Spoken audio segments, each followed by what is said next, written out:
दुमका के विधायक बसंत सोरेन हमारे साथ मौजूद हैं, जो झारखंड में छोटे सरकार के नाम से भी जाने जाते हैं। तो इन्हीं से पूछेंगे, क्योंकि ये दुमका में दूसरी बार इनकी जीत हुई है। तो पहले जीत की बहुत बहुत बधाई। धन्यवाद। जीत को लेकर पहले किसको श्रेय दें? पूरी जनता को श्रेय जाएगा इसका, जो उन्होंने इतना विश्वास किया मुझ पे और दोबारा विश्वास जताया है।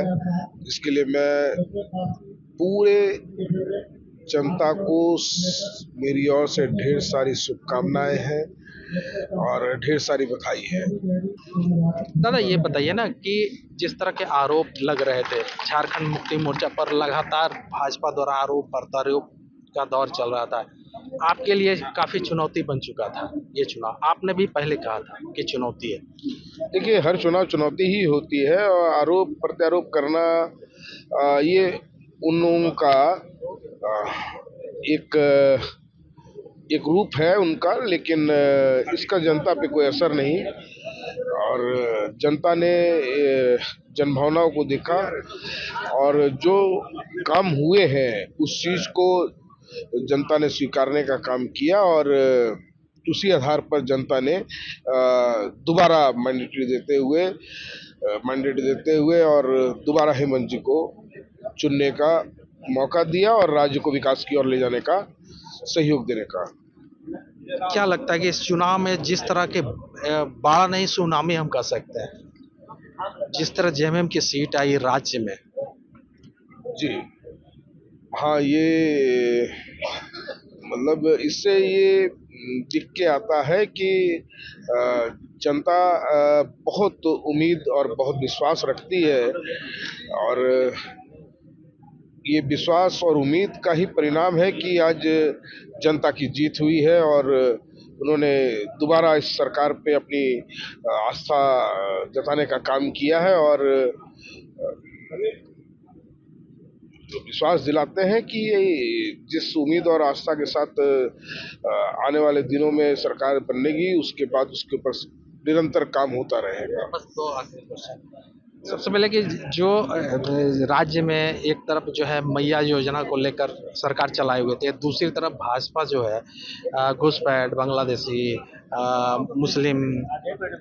देखिए, इन्होंने पूरे इस राज्य ही नहीं पूरे देश में इन्होंने दो समुदायों को बांटने का हमेशा काम किया है। आप कहीं भी आप उठा के देख लें कि जब भी इलेक्शन रहे हैं इन्होंने इस तरह के मुद्दे खड़े करने का काम किया, हिंदू मुस्लिम हो या यहाँ पे जिस तरीके से गंदी और अच्छी राजनीति करने का प्रयास किया है कि आदिवासी मुस्लिम की ओछी राजनीति करने का इन्होंने प्रयास किया और जिसका करारा जवाब यहाँ की जनता ने दिया कि और इनके एक स्लोगन थे, किसी जैसा मैं कहता हूँ कि एक बददिमाग सोच के आदमी को ने एक स्लोगन यहाँ बनाया, बटोगे क्या है ऐसे करके, बटोगे तो कटोगे, किस तरह की बातें जो कहने का काम किया है उसका बहुत करारा जवाब दिया है कि और इस जवाब में ये कहा गया है कि सीधा इस चुनाव ने ये बताने का काम किया है कि यहाँ के सौहार्दपूर्ण वातावरण को आप खराब करने का काम मत करें। हम भाई के जैसे थे और भाईचारा यहाँ का स्वभाव है, उस स्वभाव को आप बदलने का काम ना करें, अन्यथा आपकी यहाँ कोई जगह नहीं है, आपको यहाँ बर्दाश्त नहीं किया जाए। अब तो सरकार बनने की है, मंत्रिपरिषद में कल से जो मैंने सुना है कल से ही चर्चा शुरू हो चुका था। क्या लगता है कि बसंत सोरेन के जो उपराजधानी है, उपराजधानी आपके लिए भी चुनौती है? कि आपने भी कहा था कि उपराजधानी की तरफ विकास करेंगे। मैं पहले ये देखता हूँ कि बसंत सोरेन क्या डिप्टी सीएम की ओर जा रहे हैं? देखिए, किसी को विकास करने के लिए किसी मंत्रालय की आवश्यकता नहीं होती। पहली चीज ये, अगर आप में सोच अच्छी है तो सरकार उसका स्वागत करती है और मैंने ये काम सिर्फ मेरा मंत्रालय जो कार्यकाल 2-3 महीने का रहा, उससे पहले भी बिना मंत्रालय काल के मैंने बहुत सारे योजनाएं दुमका में डालने का काम किया और सरकार ने हमेशा इस चीज़ में मेरी मदद की है और आगे भी जो भी ज़रूरतें होंगी और दुमका के लिए जो भी लाभकारी चीज़ें होंगी, वो स्वास्थ्य हो, शिक्षा से हो, यहाँ के डेवलपमेंट हो, व्यवसायिक साथी गणों का व्यापार के दृष्टिकोण से यहाँ का व्यापार बढ़े, इन सारे चीज़ों को लेकर के मैं बढ़ूंगा और मुझे उम्मीद है कि सरकार जैसे पहले भी मेरी मदद करती रही है, आगे भी मुझे मदद मिलेगा। मैं बस शुक्रगुजार हूं कि जनता ने मुझे दोबारा चुनने का चुना और मुझ पर विश्वास जताने का काम किया है और जिस आशीर्वाद मुझे देने का काम किया है, मैं उसका फल यहाँ की जनता को जरूर दूंगा।